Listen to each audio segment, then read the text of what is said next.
अस्सलाम वालेकुम जी। ਉਹ ਵਹਿੰਦੇ ਹੋ ਪਏ ਤਿੰਨੇ ਹੀ ਵੱਡੀਆਂ ਗੱਡੀਆਂ ਠੰਡੀਆਂ ਹੋ ਕੇ ਖਲੋਤੀਆਂ ਨੇ।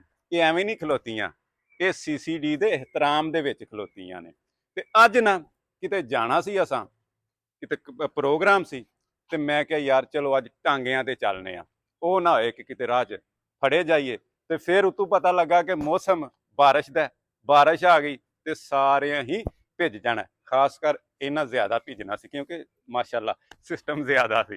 ਤੇ ਫਿਰ ਇਹਨਾਂ ਮਸ਼ਵਰਾ ਦਿੱਤਾ ਕਿ ਨਿੱਕੀਆਂ ਗੱਡੀਆਂ ਕਰ ਲਓ, ਇਹਨਾਂ ਦੀ ਖੈਰ ਆ। ਵੇਖੋ ਅੱਗੇ ਆਲਟੋ ਵੇ, ਪਿੱਛੇ ਅਲਟਸ ਏ, ਤੇ ਉਸ ਤੋਂ ਪਿੱਛੇ ਵੈਗਨ ਆ ਰਹੇ। ਹੁਣ ਅਸੀਂ ਸਕੂਨ ਦੇ ਨਾਲ ਆ ਵੀ ਸਕਨੇ, ਜਾ ਵੀ ਸਕਨੇ ਆ ਤੇ ਆ ਵੀ ਸਕਨੇ ਆ। ਮਜ਼ਾਕ ਆਪਣੀ ਜਗ੍ਹਾ, ਲੇਕਿਨ ਸਾਡੇ ਇਹ ਜਿਹੜੇ ਸੀਸੀਡੀ ਅਦਾਰੇ ਨੇ ਇਨੀਸ਼ੀਏਟਿਵ ਲਿਆ ਜਰਾਇਮ ਦੇ ਖਿਲਾਫ, ਇਹਦੇ ਨਾਲ ਭਲੇ ਭਲੇ ਜਿਹੜੇ ਨੇ ਨਾ ਉਹ ਸਿੱਧੇ ਹੋ ਗਏ ਨੇ। ਇਮਾਨਦਾਰੀ ਦੀ ਗੱਲ, ਇੰਜ ਕੁਰਾਨ ਪਾਕ ਚੁੱਕਦੇ ਨੇ ਮਸੀਤਾਂ ਦੇ ਵਿੱਚ ਜਾ ਕੇ, ਜਿਵੇਂ ਉਹ ਛਾਪਰ ਨਹੀਂ ਨੇਰੀ ਝੁੱਟਦੇ, ਇੰਜ ਜਨਾਬ ਉੱਡੇ ਫਿਰਦੇ ਨੇ, ਕੋਈ ਇੰਜ ਨੂੰ ਕੋਈ ਇੰਜ ਨੂੰ।